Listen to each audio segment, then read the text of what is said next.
I was having the same feeling you would get if you were being watched by someone from a distance. That and a mix of the other feeling I said before. And I really want to incorporate that kind of, like, haunting, ominous vibe to the Lives of Destiny.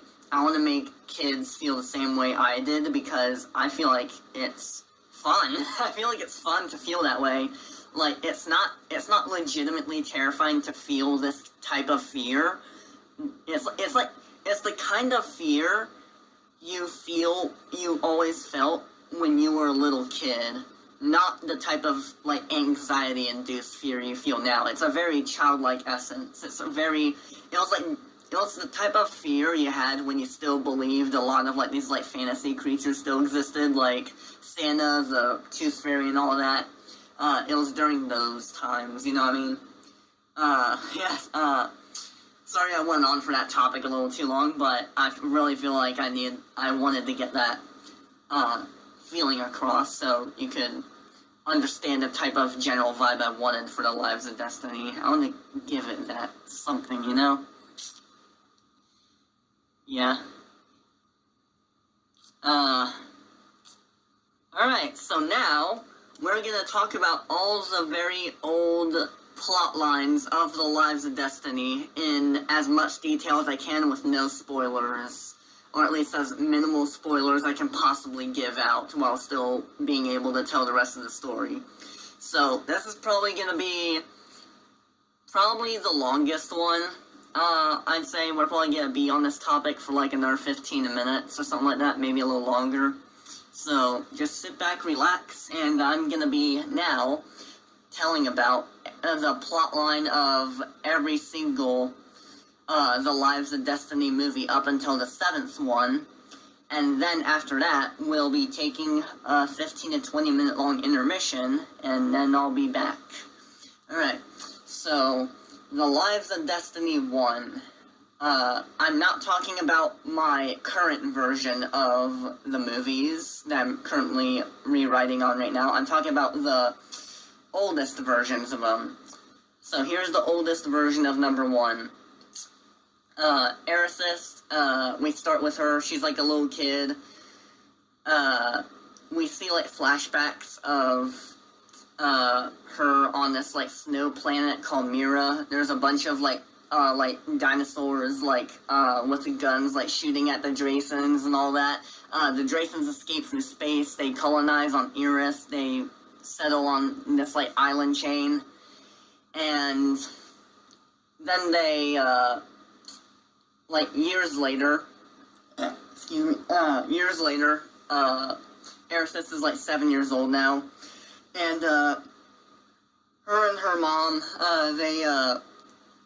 they train flying, like, her mom trains her to fly, and, the mother gets shot down by a fucking cannon, or, like, a tank cannon, and, that was on accident. The mother lives, and, the mother decided that, the father was being a little mean to every other Drayson now, because, the mother and the father are the king and queen rulers of the Draysons.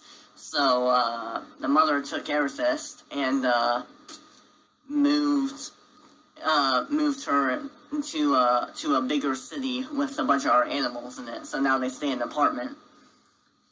So then we cut to Cassie, who is roaming the streets, is pretty homeless, and she discovers this, like, ATV that's the color in green. She, rides the ATV and, starts, having, dreams of how she wants to become the next big, like, off-road motocross, champion, and also a rock star at the same time. So she's, like, jumping over hills and stuff like that. And also, this was back in a time when, 5 used to be an actual, like, physical character, and not, someone who is just an Aerithis dreams. More on that about an hour later from now. So then we go to 5, and he is a demon from hell. There's a bunch of red skies and all that. This is like This is like when I used to have like hell as like a planetary system where every planet was like its own symbolicness of every sin. And there was 9 planets to represent the 9 rings. So you had like the Wrath planet, which is the one 5 was on. You had Gluttony, you had all the others, Envy, blah blah blah blah blah, you know. So 5 suddenly gets teleported into the real world. The Lives of Destiny's real world, I mean, not our actual physical world. So, meanwhile, there's this brown wolf called Hiccup, and he gets adopted by this robot cat called Alex. And Alex takes Hiccup, and they walk along the street, and they see 5 just sitting there in the middle of the street, along with a purple dragon called Tina, who was also watching over the whole thing. So this is how all the oh, I think I yawned. Damn. So this is how all the kids met each other. They became friends. Amethyst and Cassie became best friends. Everyone else became friends after meeting each other and seeing 5 there. They all met, and they become best friends. So then after that, Amethyst was looking around, and she figured out that this is several years later now. We're in several years later now, massive time jump. She's 17, everyone is 17 now. And Amethyst looks around this like abandoned, like crashed airship, and she sees this like note, and it says like the plans of how like pirates are planning to assassinate the rulers of their country, which are a couple of vampire rabbits who have a daughter who's a princess called Rebecca. So Amethyst and Cassie, they fight off a bunch of pirates and escape and go to Hiccup to discuss what the hell is going on and see if they can do anything about it. They see Alex, the robot cat, in the sky, and he rocket blasts away and goes to the vampire rabbit ruler's mansion, which is where the king and queen of the country of Sealand, which is where everyone lives in, are having a heated debate about something which I never wrote about what. So the king, the vampire rabbit, suddenly takes out a magnum, a revolver, and starts blowing holes into the queen. And Rebecca, who's the princess, the daughter of those two, is traumatized by seeing all this. She just saw her mother get shot by her father at the dining room table, at the long oval-shaped dinner table, and then Alex suddenly comes in, and using his rocket thrusters, burns the ever-loving shit out of the king. Not the King Drayson, the King Vampire Rabbit. There's two monarchies here. You got the Draysons, and then you got the Vampire Rabbits. And currently the Queen of the Draysons is living with her daughter Amethyst at an apartment. Meanwhile, all of this is going on, and the King Drayson, called Renethist, is over there with the Drayson colony right now. Not much is going on over there. But yeah, Alex swoops in, he kills the father of the Vampire Rabbit family, and takes off, and then he sees the pirates in a steampunk airship above the now set ablaze mansion.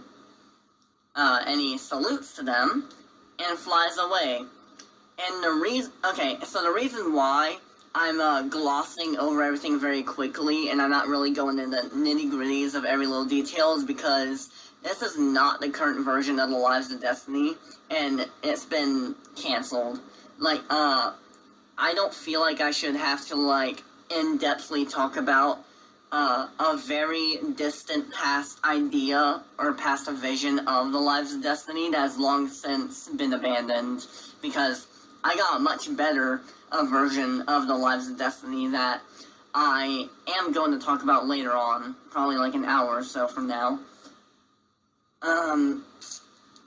So then after that, Aerithis and her friends, they kind of wonder what the hell Alex is up to, so they just look around for him. Meanwhile, Rebecca's running away from home. You got this pig character who falls out of the pirate's airship. His name is Snoutlock. He kind of runs around trying to look for a way to get back. He's now an ex-pirate, and he doesn't believe in the cause of stealing treasure from people. So then Aerithis and her friends find Rebecca, and they take her in, and they try and calm her down from the traumatization she got from seeing her parents just die. And that's when they find Snoutlock, who's being intercepted by Alex. Hiccup goes over to stop him, and convinces Alex to stop because he's his adoptive father. So he flies away, and Hiccup takes Snoutlock in, and I don't know why I ever did this, but Snoutlock has a love interest for Rebecca, and the two become a ship. Yay. So then, Aerithis takes Cassie and Tina to a concert, which gets raided by a bunch of pirates, and the pirates just ruin everything, and everyone leaves. And, well, more so runs away, but then a mysterious figure shows up, who Aerithis hasn't seen until now.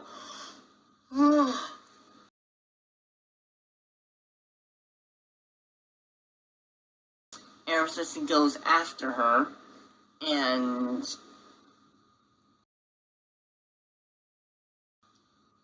yeah, I think I accidentally let out a spoiler there, but whatever, who cares? This is the previous version of the Lives of Destiny. It's not the current one. So Aerithis, blah blah blah, she gets taken in by some military guys to have her wings and her teeth and all that surgically removed so she can be docile. Because the Draysons, they're dragons too, mixed with rabbits, so they have a bunch of dangerous parts of them, like claws and fangs and razor sharp wings and all that.